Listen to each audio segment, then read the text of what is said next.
how they should behave. And in the last year, especially, there's been a backlash. I can't think of a better word. A backlash is the only word I can think of to this missionary zeal of the old countries. And I was particularly struck by President Kagame of Rwanda. He was asked a question at a press conference by a lady from the BBC.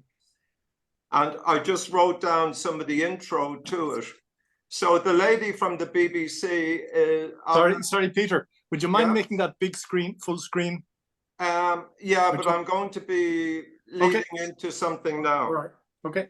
So a black lady from the BBC at this press conference in Africa asking President Kagame, hey, can you not improve your morality and your structure in the country? And here's the response. Can you read it? I can't see it. Hold your wished. It's like the pod calling the... You think the divide that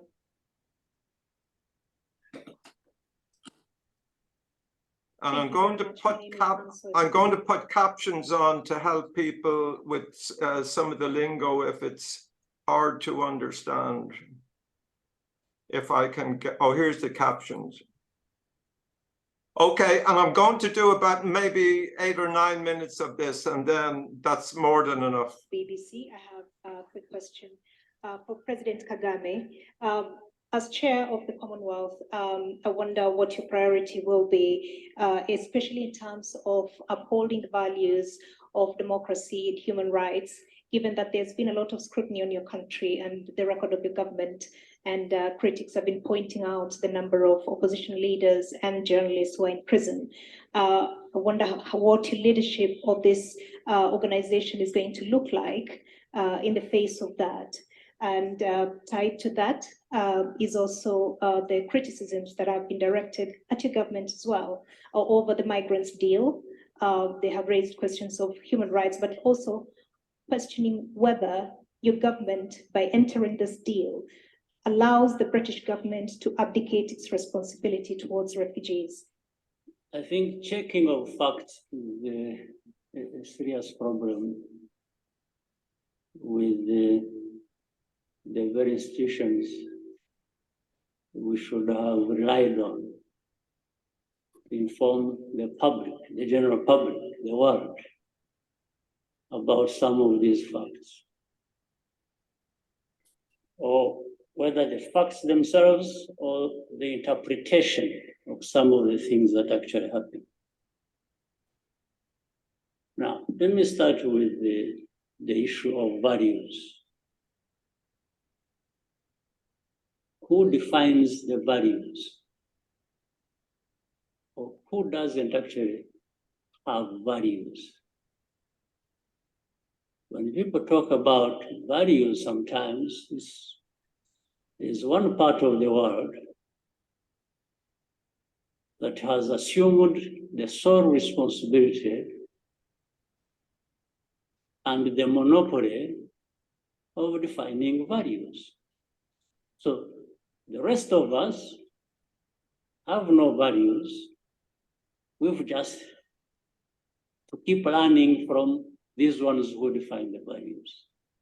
And by the way, the danger also is, it doesn't matter how long you take learning, you will never qualify.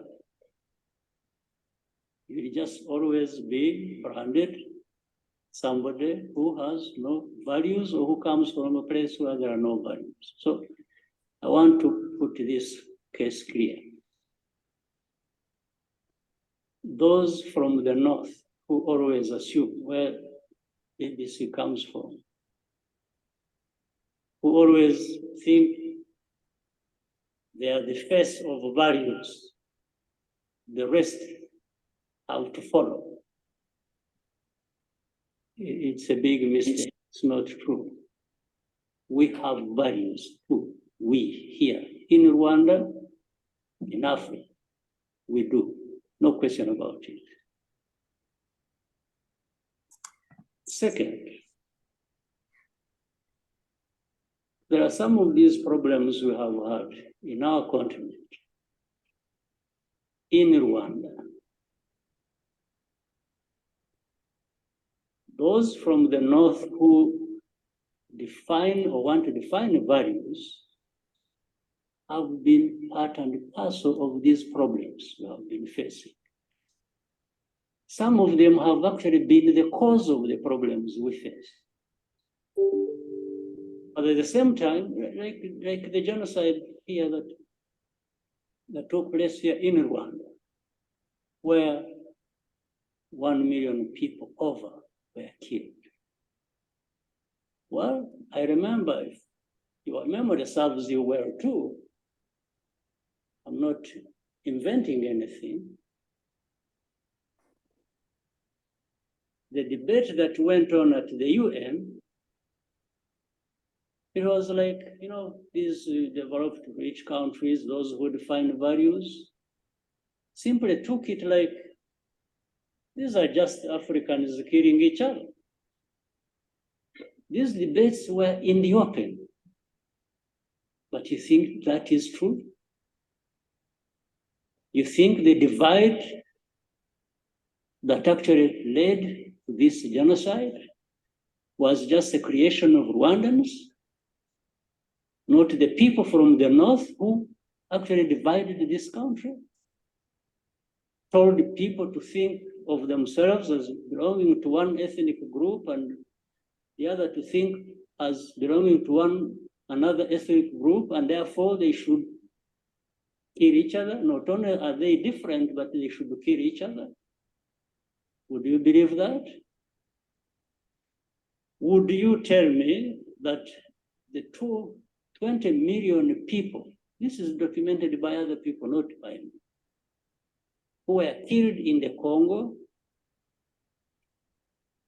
were killed by other Congolese in the old days of King Leopold? And you think all that just disappeared in a moment? Then you had the savages coming over and taking over their own countries and killing each other. And then the others assume the higher ground. They are up there in the north and keep pointing fingers at those of us and think we have no values and we just are there to, you know, we don't respect freedoms, we don't respect human rights. Sure, do you think so? BBC, you think so? You take time, you broadcast, and from morning to evening, this is literally just abusing people. You're abusing Rwandans, you're abusing Africans, you're values. What values do you know, So I think the point has been made here. So I'm going to stop sharing and go back and value any comments or inputs. And I know, Frank, you had some thoughts. Did I? Well, there's obviously an Irish parallel here, because our values in Ireland were looked down upon by the British and so on throughout our history. And so I would like to hear the views of the rest of you on whether this is genuine or not, whether Africans do have values that are comparable to what we consider to be ours. So any of you free to jump in.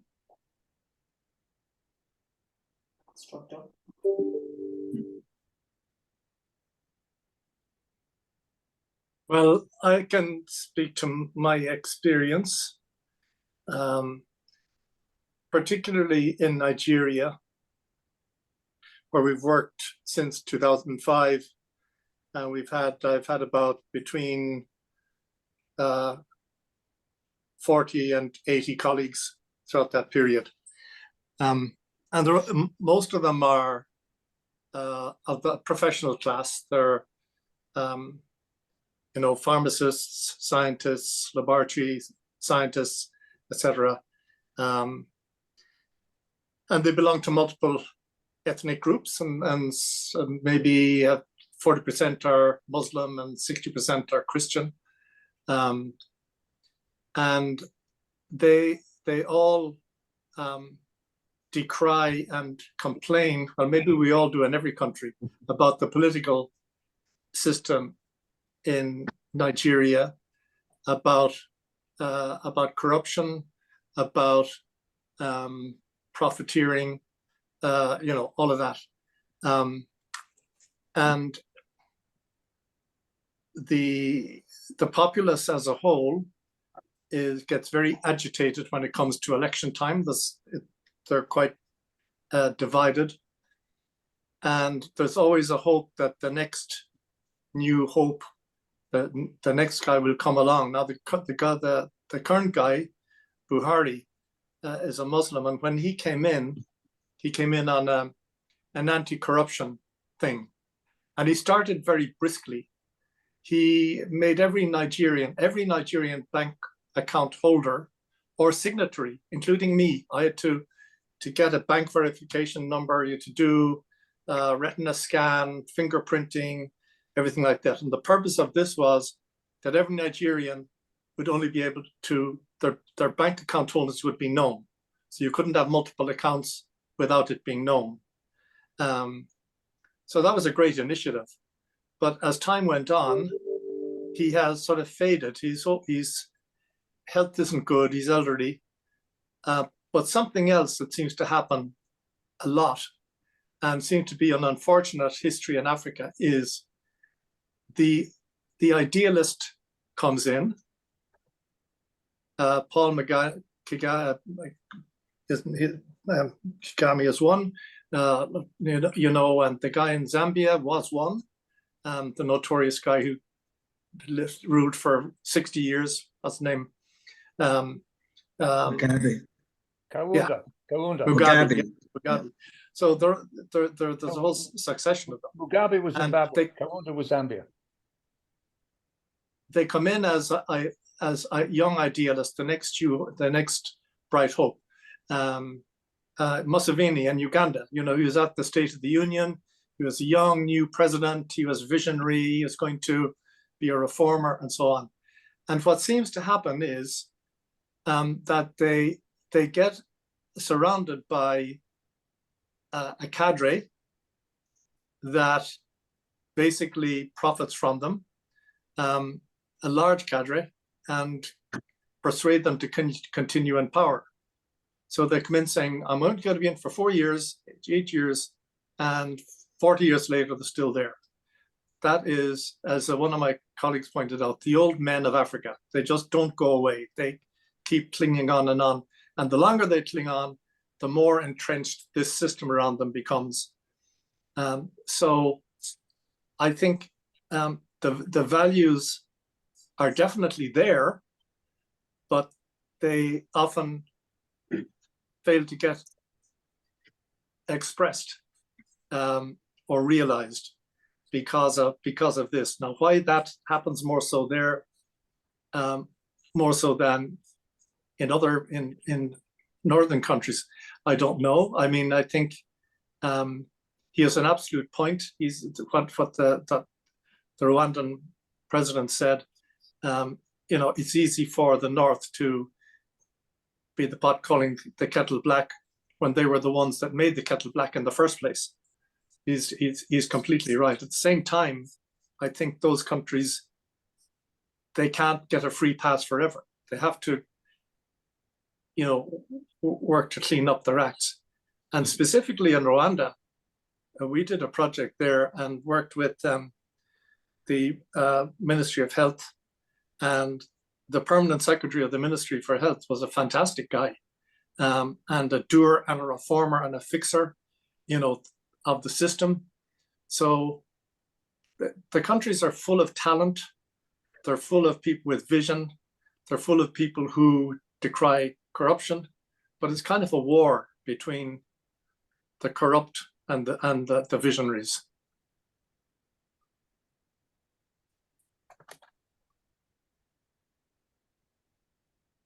How do you find this into?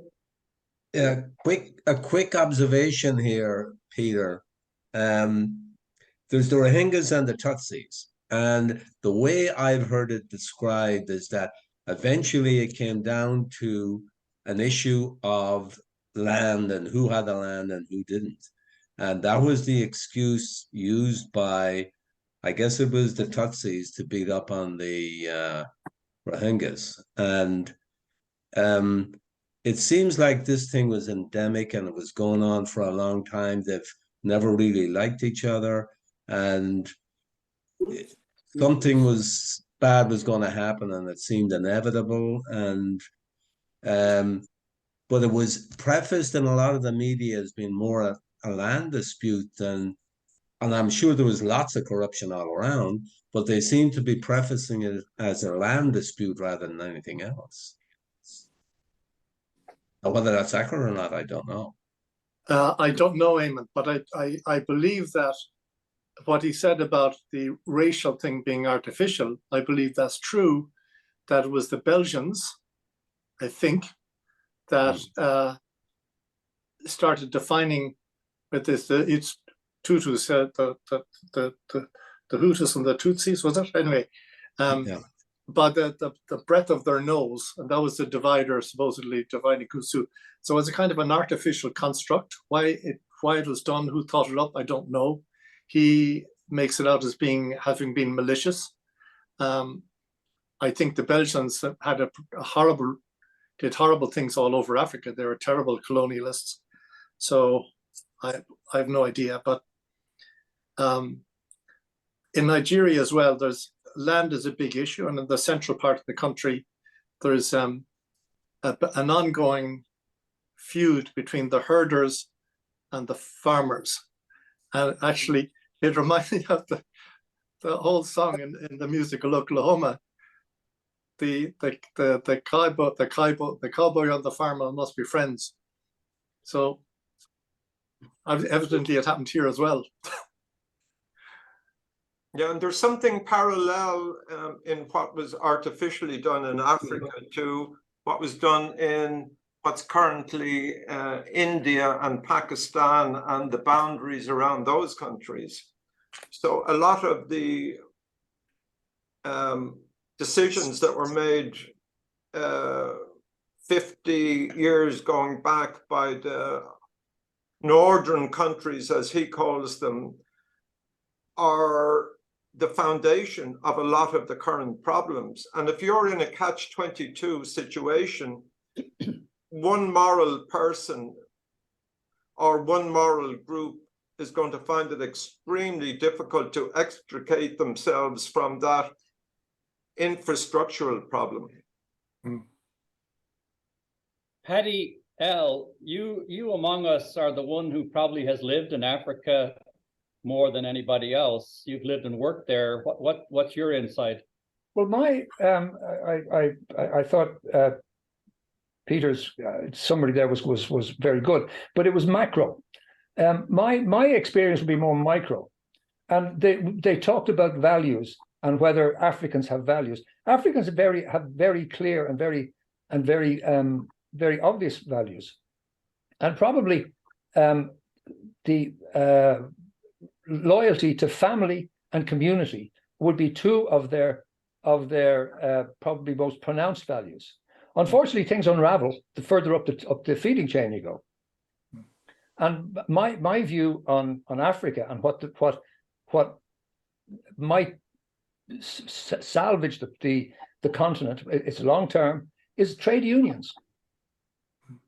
But I believe if trade unions would get established in Africa, there would be perhaps 2 or 3 generations it would take, but there would be a major improvement in what we see. I mean, we all, and I suppose we all, when we're talking about Africa, the expression basket case just keeps coming up, no matter what country in Africa you talk about. There are occasional exceptions, but they don't tend to last.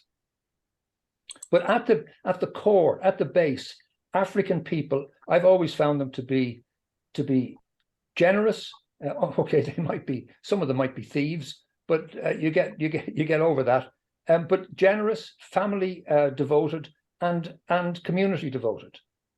But as I say, move up the feed chain and things start to come unstuck. Paddy, is tribal in there too?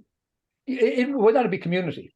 Yeah, tribal is, but as I say, that'll be community. I mean, it was tribal in Rwanda. Rwanda, the Tutus was only about 10% of the population, but they ruled. They were the intelligentsia. They were the political leaders. They were the people who were entrepreneurial, who had industry, who had enterprises going, and the Hutus were essentially an underclass, and that's what tipped Rwanda into the back. Remember, there was two genocides in Rwanda. There was one back in the 70s, and then there was the more recent one. We visited Rwanda there a few years ago, and we went to the Rwanda Genocide Memorial, and it is it's a moving experience. It's quite a simple little setup, but it's quite an experience. But they would be my. I'm afraid I wouldn't have Peter's facility with the macro view, but that'll be my thoughts on the subject. I agree 100%, by the way.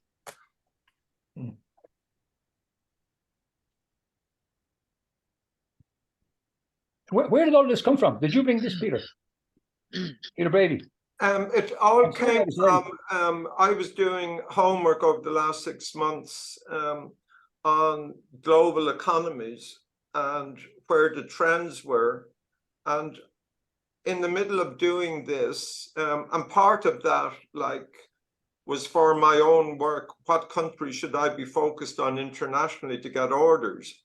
But I got sucked in at the bigger level, and throughout the process, I was seeing this sideshow playing out, that these established northern countries were coming into developing countries, telling them that their values are wrong and what they should be doing.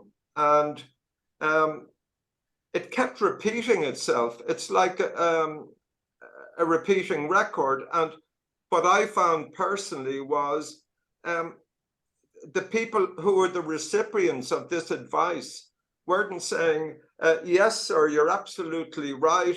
We're wrong, and we're going to reform in the morning, and we'll imitate you. In fact, I'm seeing the reverse all over the place. And when I mentioned this to Frank Brady, he mentioned something about the situation in India and the British model for divide and conquer of the occupying countries that they were. Can you speak to that, Frank?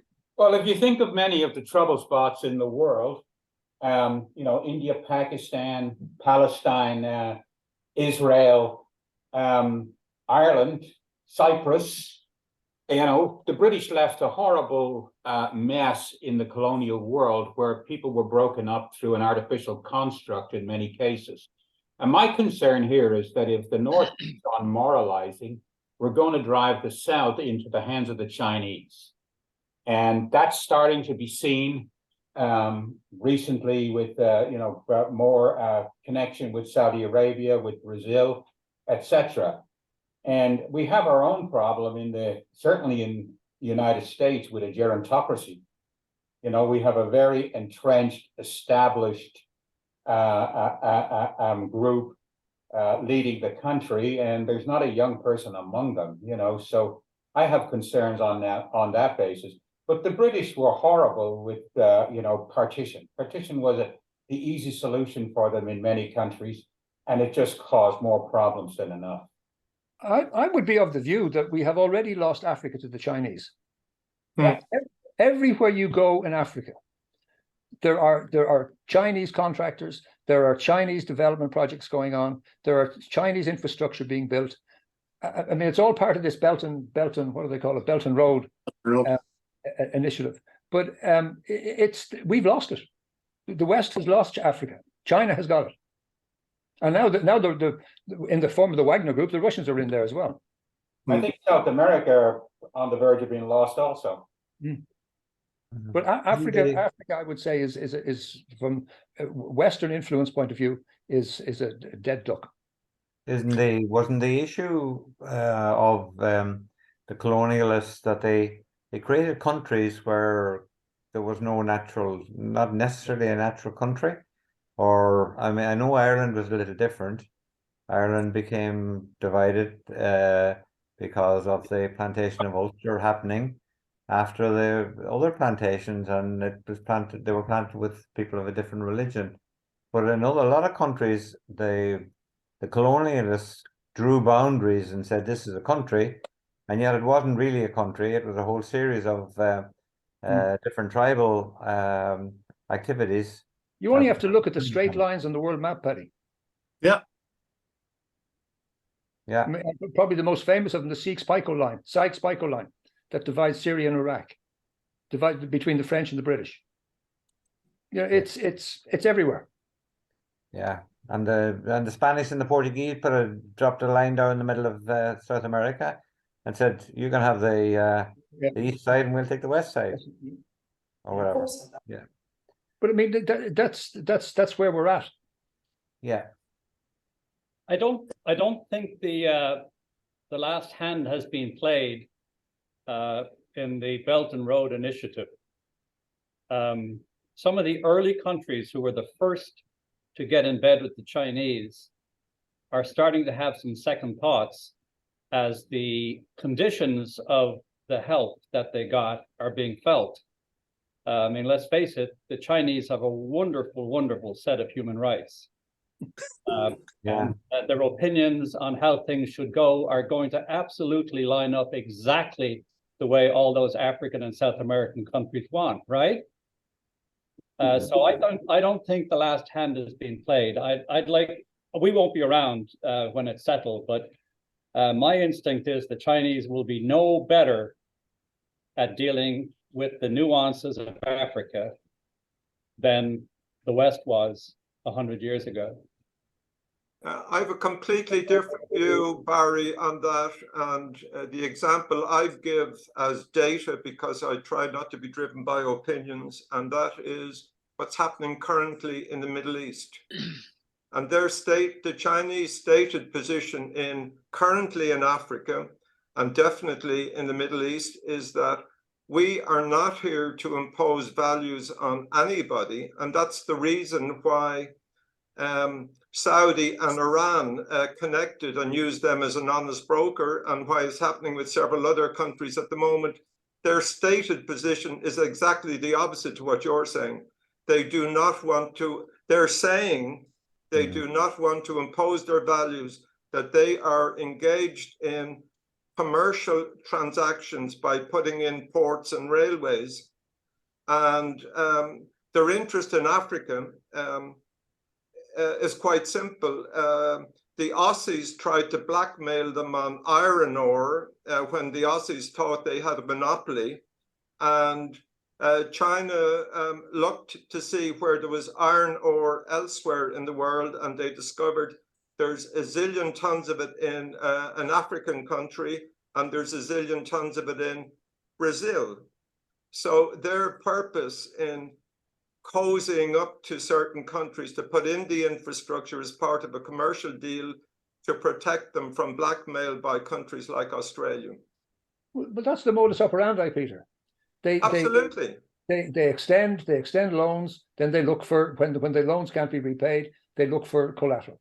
And the collateral is invariably resources. Correct. Interestingly, I agree with Paddy's reading. Kamala Harris has just come back, I think, or maybe still there, on an African tour. And it is precisely to try and play some catch up, retrieve something from what has been lost in influence there against China, of course. And they targeted 3 countries, Ghana, Zambia, and Tanzania. And from the analysis I heard, these were deliberately targeted as countries that might be having, misgivings or concerns about the relationship with China. So this was a charm offensive, so described, to try and say, well, we'll help you too, and we won't look for the pound of flesh that they're looking for, or whatever, along those lines.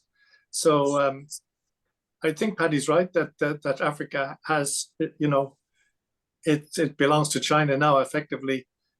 America's trying to catch up. I don't know what Europe is doing, but they're certainly conscious of it. Peter, what's Camelia, when she does the tour of Africa, like when I think it was 80 African countries came to the States late last year, what's she actually offering from the States? Is it dollars or infrastructure, or what can she offer? I didn't delve into it. I mean, the US is already providing very substantial help in terms of what USAID does, which is predominantly health, but also other aspects, and a certain amount of infrastructure, but far less infrastructure than the Chinese. The Chinese are very much about exactly the Belt and Road thing, and trade. So I can't answer your question, but I'll send you something. But the whole purpose of the trip is to try and set a contrast between how China engages with Africa and how America purports to or offers to. But there's a huge difference between the two, Peter. The short term and the long term. I mean, in the Western world, with democracy as it is, it's short term thinking, short term planning. Chinese, they engage in long term planning, and I'm sure I've mentioned in this forum before. We were traveling in Tanzania 52 years ago. 52 years ago, the Chinese were building a road down through Tanzania and Zambia. It was, it had a name. In fact, the name of the road that was we traveled on was actually the Hell Run, because it was largely a construction road for the Tarmacadam road that the Chinese were building. But they were building a road in that part of the world back in 52 years ago, and they haven't stopped.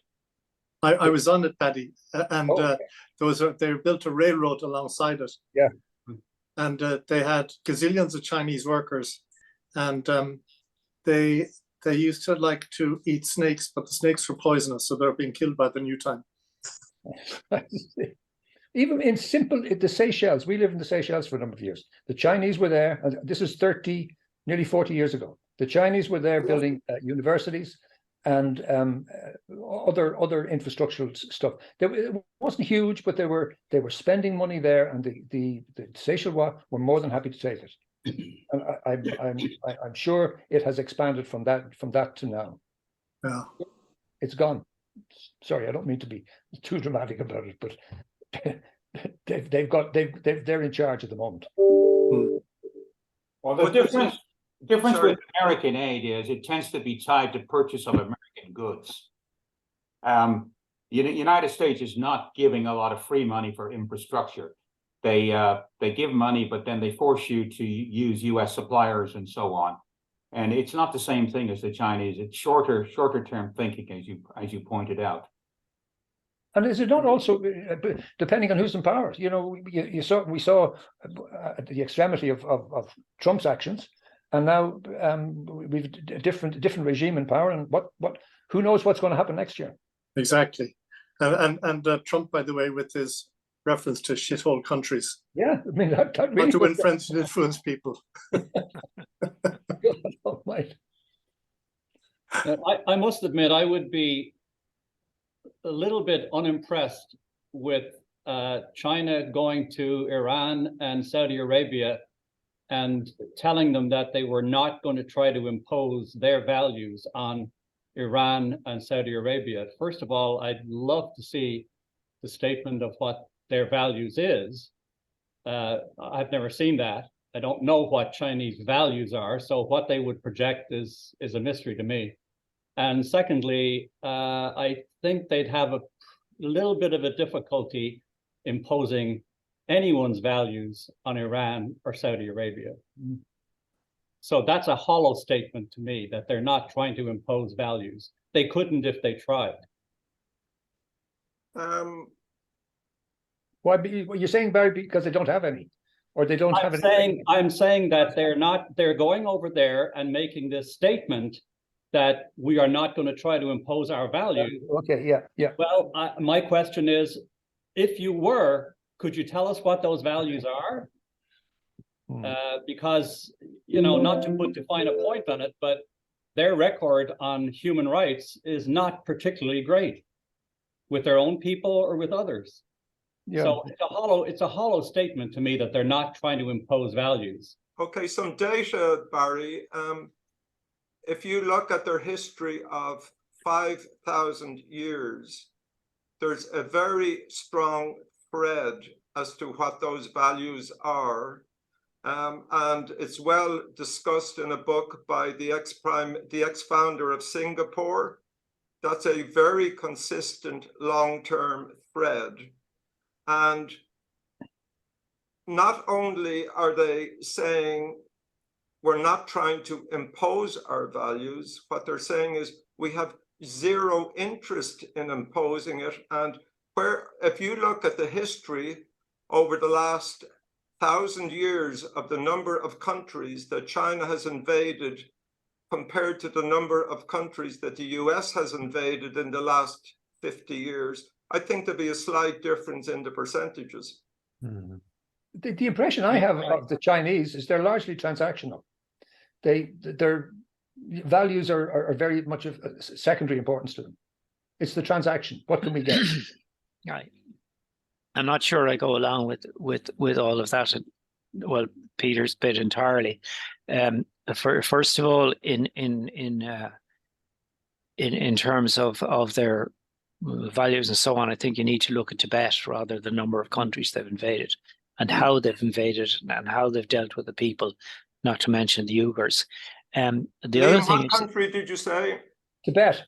Oh, yeah. I have some data on that, but you go first on Tibet. No, I'm just saying you need to look at it. I haven't any data, unfortunately, but the stuff that I've picked up is not the kind of thing I want to visit it on my people, whoever my people happen to be.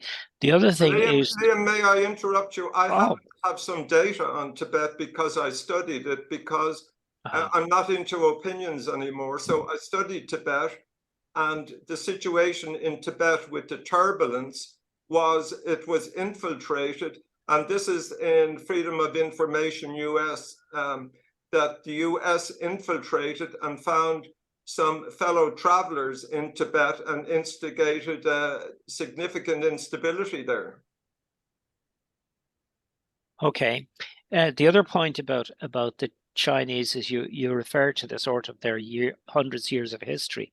The Jesuits were there, and they were fairly strong, let's say the 30s, 40s, and they were quite convinced that because of the nature of the Chinese character, the communism would never, ever take hold there.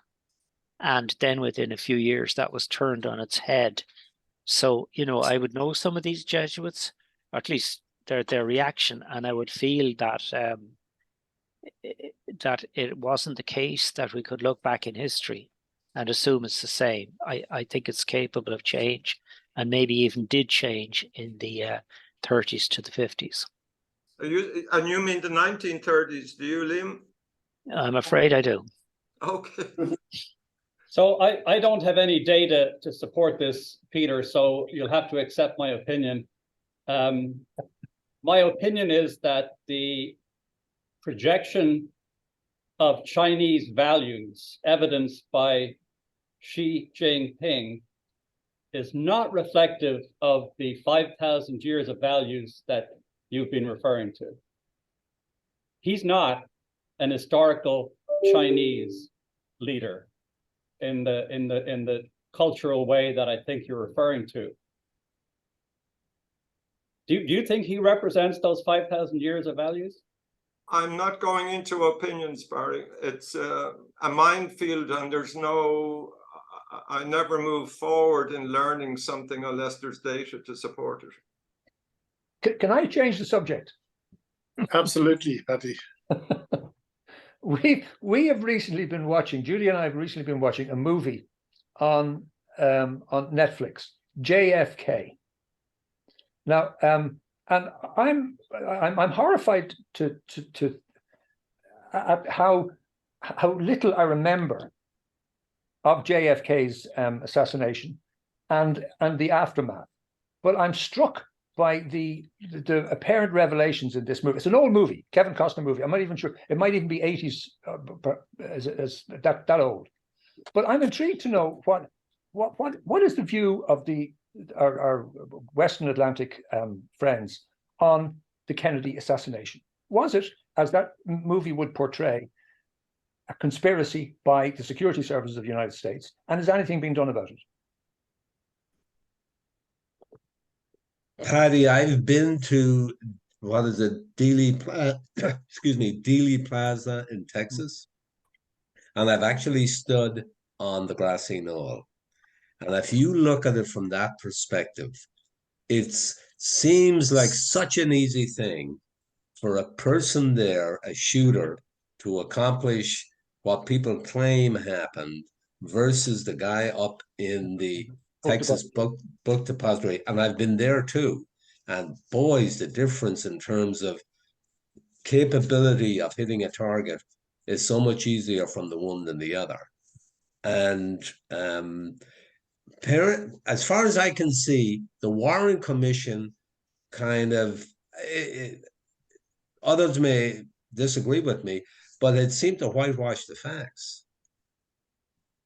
And I don't want to appear to be a conspiracy theorist, but I'm quite struck by. We haven't even finished watching the movie yet, and so I'm not too sure what the end is. But is it past history? Forget about it. Move on. Paddy, the way, and just as a lead-in for some others, my take is that the US is still genuinely the Wild West, that essentially it's each person for themselves, and then groups get together out of convenience. So playing into what you're talking about, when President Carter was having a major issue in Iran with respect to the people who were kidnapped, the governor of Texas, this was July of the year preceding the presidential election. The governor of Texas went over to the Middle East countries to talk them into keeping the kidnapped people kidnapped so that the Republicans would get elected at Christmas and that Carter would get a bad name. So here you have the ruler of a country being undermined by the so-called opposition party. So with that lead in, nothing would surprise me with respect to people undermining institutions or undermining the person on the other side. Paddy, the only comment I would make on the Kennedy thing is, it's probably the most researched event in American history. It's been examined over and over and over and over again. And nobody has been able to come up with fact-based evidence of anything other than a guy with a rifle in a building shot Kennedy. The ballistics don't bear anything else out. Nothing has been proven other than that was the case. There's all kinds of conspiracy theories. I mean, from, it was dissident Cubans, blah de blah. It was the mafia because they hated Kennedy, blah de blah de blah. But all of those things were investigated, and there has been no evidence or data, as Peter would call it, produced to contravene that Lee Harvey Oswald shot him with the rifle whose ballistics matched up with the bullets. I absolutely agree. That movie JFK has. I mean, I think it won awards and everything, and it's from filmmakers' point of view, it got a lot of praise.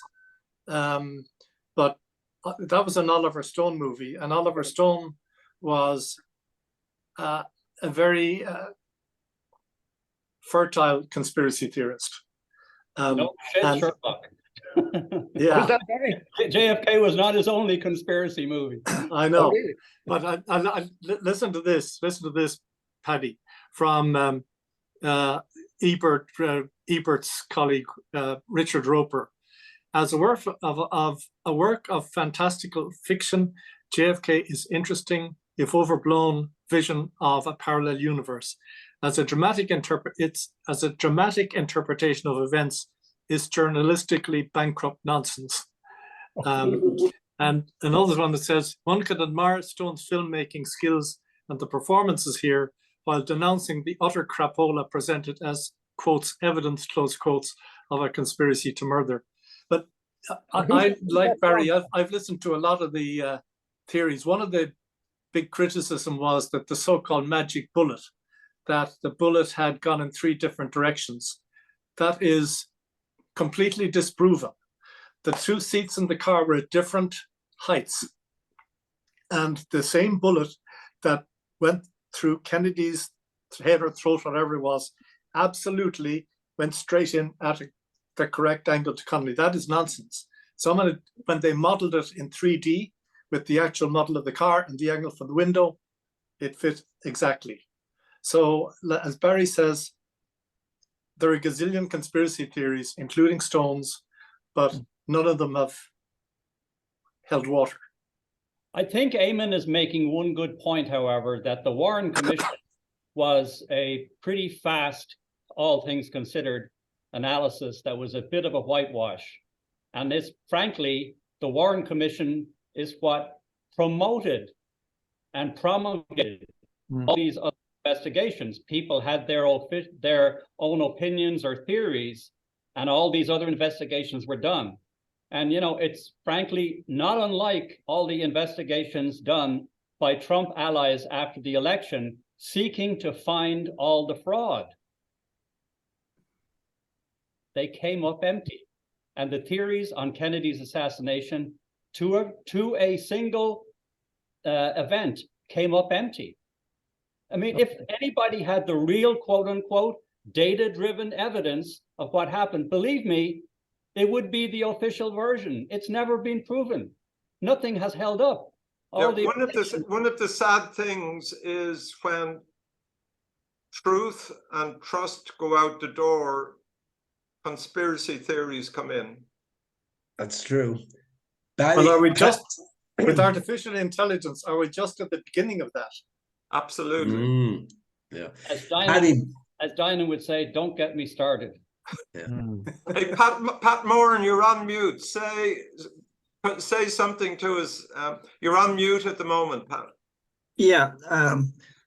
Well, about the Oliver Stone movie, I think I saw it years ago, and like Barry says, I think all those conspiracy theories haven't been proven. So on the Africa thing, all I'll say is I agree with the consensus that the Brits left a mess everywhere they've been, you know. So, and the Belgians and the French. The Belgians and the French and the Germans. Yeah. And the Italians. And Italians. Yeah. Spanish, of course. Changing the subject slightly, what about Robert F. Kennedy Jr. or Minor, who has now indicated that he's going to run for president and he's an anti-vaxxer? That's right. Going to run on the Democratic ticket. God help us. What are his chances?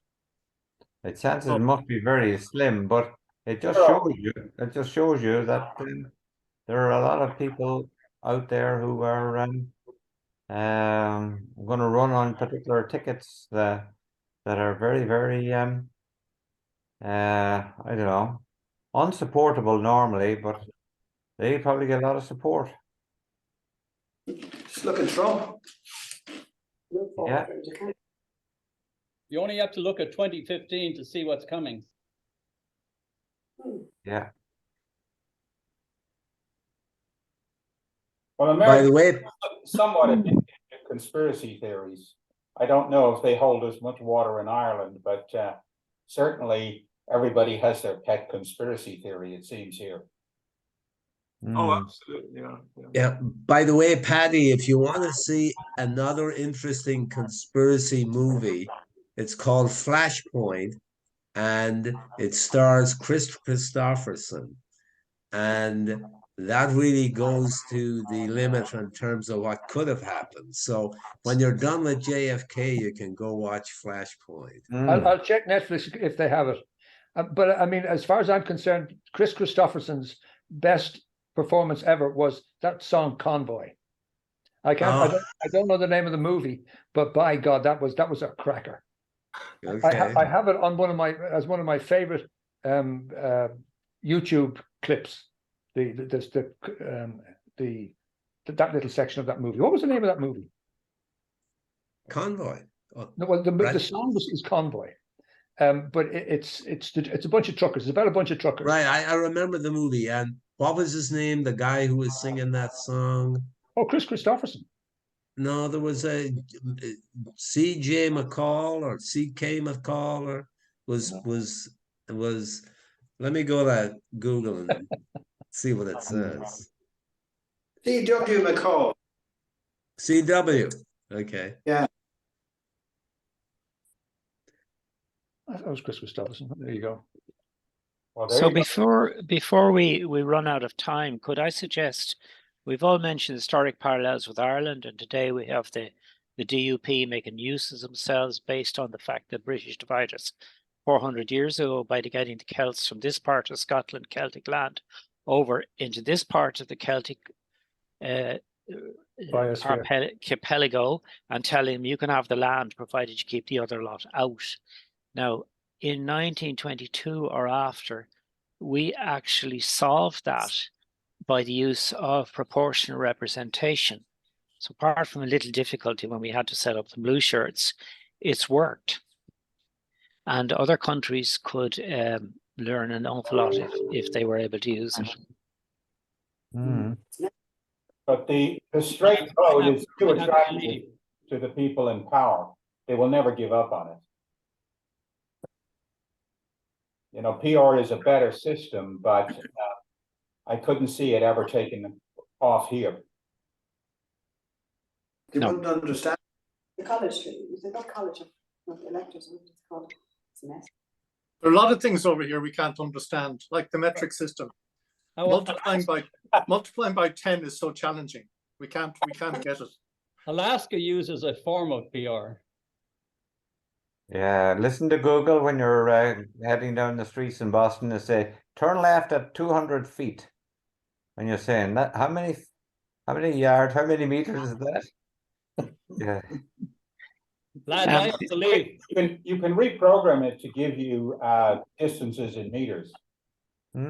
Is there anybody in the group who has a sense of Irish history from 1916 on? Because when I went to school through primary school and secondary school, it was like a black hole over here that period of history was not discussed. And it was as if it never happened or it ever existed. And was that something that was agreed on by the government or by the whole country or what? I say it was it was too divisive for you know, maybe 30, 40 years, 50 years. Yeah. I mean, because families were split down the middle. So I think everyone just agreed to ignore it, keep it brush it under the carpet for a while. But in the last 5 years or so, there's been a lot of TV programs and stuff about it. Oh, really? Oh, yeah. A lot of books. Yeah. But Peter, Barry Walsh would recommend you to read Fintan O'Toole's book, We Don't Know Ourselves, and which my wife hasn't yet finished, and I'm dying to read it because it gets into a lot of what happened. Now it's more from the 50s on, though. From the 50s on, but there's a period. I think you're right, Peter. There's a period from 1920 through to let's say to the wartime that's very, very murky. Very little written about and very little available to read about. Yeah. That's still the situation. Yeah. Yeah, I mean, Peter, as you know, I mean, our history finished in 1916, wasn't it, or 1920? Nothing happened after that with regard to history. It wasn't just, in my view, that we lost about our own country, but we didn't know anything about the Second World War or anything like that. That was all. No, it was only emergency. Wouldn't worry about that. So John, area was completely blanked because of as that sensitivities were made with regard to the Civil War and families and various things like that. But I think it was the government who basically decided, different governments. Right, I need to interrupt with a few facts here for Peter Brady that you might be interested in. Good old Peter. Peter likes facts. Yes. New Eurostat figures show that 66% of Irish people aged 65 and over reported that they had good or very good health in 1921, the highest share in the EU, where the average was 41. Ireland was followed by Sweden at 62, that's less than 66. By contrast, older people in Lithuania 10% and Latvia 15% were the least likely to report good or very good health. So there you are. And does that infer that political amnesia is good for your health? Well, I'll tell you, it's very good for Peter's health, because if I had learned when I was at school about the shenanigans in 1922 and so on, I would have beaten his lot up for sure. Whoever they are. I gotta go, guys. I'm up early in the morning bringing grandchildren to school. Nice to see you all. me too. Yeah. See you, Paddy. Likewise. Thanks, Have a Ryan. good morning. Thanks, Peter. Yeah. Thanks, everybody. Thanks, Ryan. I guess I'll stop the recording.